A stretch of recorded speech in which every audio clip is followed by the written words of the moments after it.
मोदी मोदी मोदी, ये इंडिया की हालत नहीं थी, ये थी यूएस सेनेटर की हालत।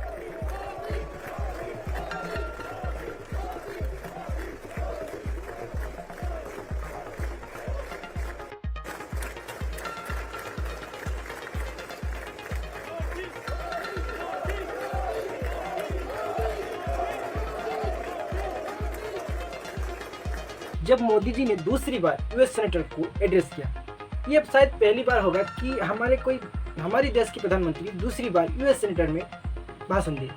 पर ये सब हुआ, जब भी हुआ, जैसे भी हुआ जो भी कारण था उसके पीछे, वो अलग बात।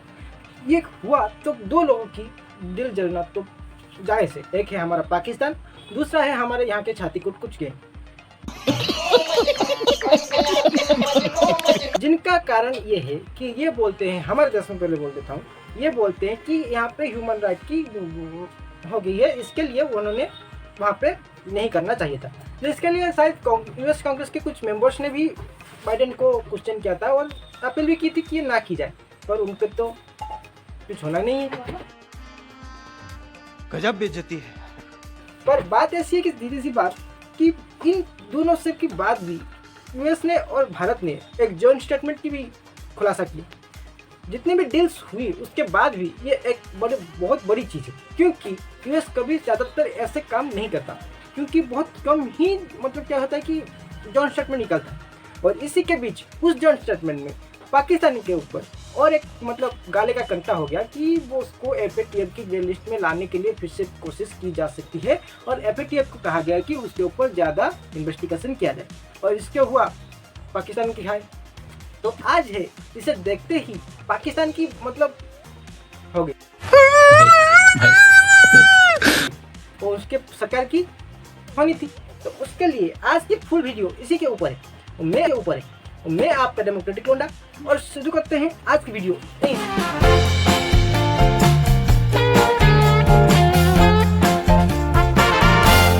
तो शुरू करते हैं पहले से। जब भी एक टाइम था, एक दौर ऐसा भी था जब मोदी जी गुजरात के मुख्यमंत्री थे, तब ऐसा था कि लोग वहाँ पे जो ह्यूमन राइट की कमीशन हुआ था, वहाँ गुजरात दंगे हुए थे, उसके सारे ब्लेम मोदी जी के ऊपर डाल दी। इसके लिए ऐसा हुआ कि मोदी जी को यूएस में बैन कर दिया गया कि वो जा नहीं सकते। एक टाइम ऐसा भी था, और उससे हमारे छाती कुट गए और कुछ मुस्लिम सपोर्टर्स, सो कल्ट मुस्लिम सपोर्टर्स और कुछ ह्यूमन राइट के सपोर्टर्स सब कुछ पीछे लग गए। हाँ, ये बहुत अच्छा है, सही है। तो उसी बात से ऐसा मैं देखूं कि जब प्रधानमंत्री हुए उनको बार बार यूएस बुलाया गया।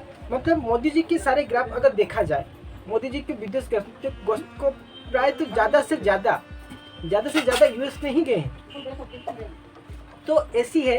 क्या बात है सर, क्या बात है सर, क्या बात, ये बात है, अरे सर क्या बात।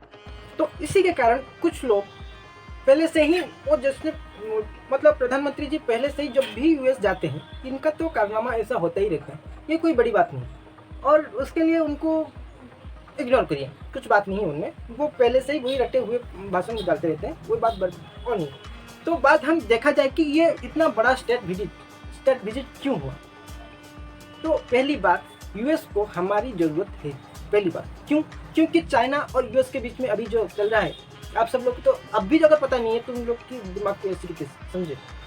हमारे मतलब आपको मत सिखा चल। ऐसी है कि बात यूएस ने और चाइना ने दोनों के बीच में कोल्ड वॉर की। तो ऐसी है कि चाइना अभी यूएस को डायरेक्ट चैलेंज कर रहा है, और इसके लिए जो जिम्मेदार है उसका कारण भी यूएस खुद ही है, क्योंकि यूएस खुद ने ही चाइना को, वो जानता था कि एक यूएस एक मतलब चाइना एक कम्युनिस्ट पावर है और उसके दिल में जो आएगा वो करेगा, उसके लिए कुछ ह्यूमन राइट कुछ वैसा कुछ नहीं है, कुछ उसके फर्क नहीं पड़ता। बाप रे, ये तो धोती खोल रहा है। फिर भी इन्होंने मतलब एक सांप को अगर पानी पिलाओगे तो वही होगा। बात तो सही है। जरूरत है इंडिया की, और इंडिया फास्टेस्ट ग्रोइंग इकोनॉमी है। सारी दुनिया जहाँ पे मंदी पे जा रहा है, पर इंडिया एकदम खड़ा है, एकदम से खड़ा है। बात ऐसी है कि जितनी इकोनॉमी अभी मतलब देखा जाए यूएस रिसेशन की जाने की कगार पे, यूरोप में रिसेशन आ चुकी है, कुछ बाकी है, कुछ जगह में आ चुकी है, और रिसेशन आ भी जाएगा, ये बड़ी बात नहीं, क्योंकि इन्होंने रशिया से तेल ना खरीद के मतलब अपने एनर्जी की नीड, मतलब खाना नहीं खाओगे तो बनाओगे क्या, ऐसी वाली चीज़ है, समझ लो। अगर एनर्जी ही ना आना आएगा तुम काम क्या करोगे। ये बड़ी अच्छी बात कही आप। ऐसी वाली चीज़ अभी यूरोप के हुआ है। तो अभी यूरोप तो होने वाली है, उनको बात अलग है। तो दूसरी बात यूएस में भी अभी कुछ ना कुछ चल रहा है, उनको रिसेशन आने की आ रहा है नहीं आ रहा है, आ रहा है नहीं आ रहा है। तो अभी उनको मार्केट चाहिए। मार्केट कौन? इंडिया। पहली बात तो ये समझिए। दूसरी बात, हमारे डिफेंस की भी ज़्यादा ज़रूरत है। इसके लिए हमारे बहुत सारे डिफेंस एग्रीमेंट साइन हैं। उससे साथ ही हमारे जो तेजस में लगने वाले इंजन, उनके लिए 80% टेक्नोलॉजी ट्रांसपोर्ट के साथ अभी डील हो चुकी है। यूएस भारत में इंडिया मिलकर बनाई गई ये ऐसा एक है, नॉन नेटो कंट्री उसके साथ मिलकर कुछ चीज़ बना रहा है यूएस। ये पहली बार है। मैं नहीं मानता। यूएस कभी ऐसा करता नहीं था। इससे समझ सकते हैं कि इंडिया की अभी दर्जा क्या है। सही है। तो दूसरी बात ये है कि यूएस एक ऐसी कंट्री है जिसके लिए सबसे पहली है अपनी जरूरत। ये खुद यूएस समझता है। और उसी चीज़ को जब भारत ने रशिया के मामले में जब बोला कि हमें तेल चाहिए तो हम लेंगे, हमारे विदेश मंत्री जी ने कह दिया था, हमारे प्रधानमंत्री जी ने भी परोक्ष में भी कह दिए। तो वो यूएस को समझ में आ गए और उससे समझ में आ गया कि इसको हमारे देश को नीचे नहीं रखा जा सकता, उसको अपने अधिकार देना ही होगा। और उसके बाद और एक चीज़ मतलब गौर करो कि ये है कि अभी जिसकी सरकार है जो बाइडेन, उनके पहले की जो है हमारे ओबामा जी, ये हमारे देश के सरकार को और हमारे देश को कैसे देखते थे आप खुद ही बताएं, क्योंकि उनको हमारे देश की इंपॉर्टेंस अभी तक समझ में नहीं है। और उसके बाद भी ये देखो, जब मोदी साहब अमेरिका में थे और कुछ कड़वी बातें, जो मतलब कड़वी बातें क्या बोलूँ कि बदतर बातें, बहुत बेकार बातें जो ओबामा जी ने कर दिया कि ह्यूमन राइट को लेकर और हमारे हिंदू मुस्लिम जो है उसको लेकर उन्होंने एक कमेंट कर दी भारत के विभाजन के लिए, जो एकदम बहुत बेकार की चीज़ थी। बहुत जितना निंदा कर जाए उससे कम। If you do not protect the rights of ethnic minorities in India, then there is a strong possibility India at some point starts pulling apart. And we've seen what happens when you start getting those kinds of large internal conflicts. So that would be contrary to the interests not just of Muslim India, but also Hindu India. So कोई sense है इस बात की? उसको हमारे कुछ Chhattisgarh gang और कुछ मुस्लिम एक्टिविस्ट, उनके लिए वो तो भगवान स्वरूप हो गए, क्योंकि मोदी जी की उन्होंने आलोचना कर दी। कौन है ये लोग? कहां से आते हैं? देखा जाए कि उस चीज़ों में, उन जगहों में जैसे जब यूएस में वो राष्ट्रपति थे, उन्होंने खुद ही मतलब 7 देशों के जितने भी मुस्लिम पॉपुलेशन ज़्यादा है वहाँ पे बमबारी की, वहाँ पे मतलब क्या बोलूँ, खत्म कर दिए, युद्ध की कगार पे आ गए। ये तो उन्हीं के कारण ही था। नहीं, क्या बात कर रहे हैं बाप? नहीं, उसके बारे में इनका कोई मतलब नहीं। और उन्हीं के देश सेनेटर्स उनको गाली दे रहे हैं, सीधी सी बात। कंट्रोल जो भी हो, मोदी साहब की तो वो यूरोप मतलब अमेरिका से इजिप्ट आए, इजिप्ट में भी उनका बहुत अच्छे से स्वागत हुआ और डील साइंस हुए, जो भी है। तो इसके ऊपर जो मैंने पहले हमारे कंटेंट थे उस पर उतरते हैं कि पाकिस्तान को एफएटीएफ में जा सकते हैं। अभी ये इनका हाई होना तो निकलना तो जाहिर सी बात है। क्यों? क्योंकि ये कभी निकले थे एफएटीएफ से और उनको पता है एफएटीएफ में जाने का क्या मतलब हदसर होता है। और पाकिस्तान की इकोनॉमी का तो आपको पता है, और यूएस को भी समझ में आ गया कि अभी पाकिस्तान के ऊपर रिलाई करना कितना बड़ी गलती हो सकती है। समझे? जो मतलब ऐसी है, ये भी एक रीजन है जो पाकिस्तान से यूएस को दूर भी ले रहा है। तो दूसरी बात यह है कि इनके पॉलिटिकल ड्रामे अभी तक चल रहे हैं। उनके यहाँ पे नाम के गणतंत्र है, मतलब डेमोक्रेसी है, और मिलिट्री वहाँ पे शासन करता है, इसका कोई दोहराई नहीं। तो इसको बारे में कोई ना जाने, ये सबसे बड़ी दोगलापन होता है, वो कुछ नहीं। समझे? तो ये यूएस अच्छे से समझ चुका है और इसीलिए ये काम करना मन।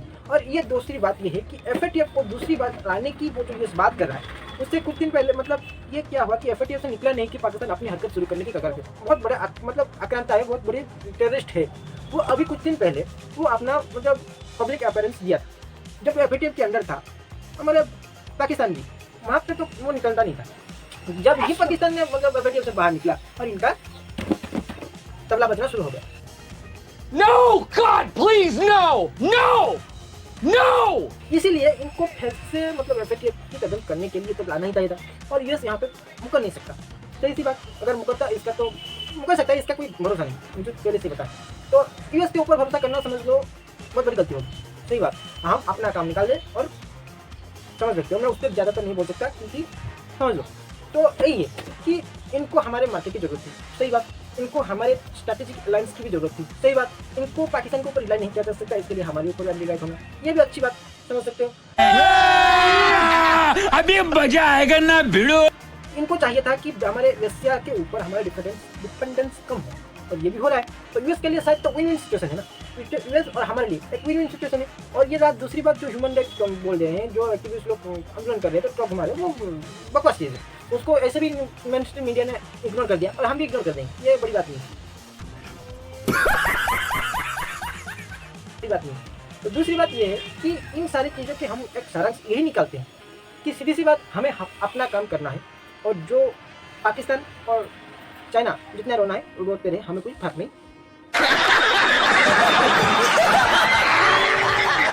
समझते हैं। तो आज के लिए वीडियो इतना ही। अगर वीडियो को अच्छा लगा, वीडियो को लाइक, सब्सक्राइब और हो सके तो अपने दोस्तों को भी शेयर करें।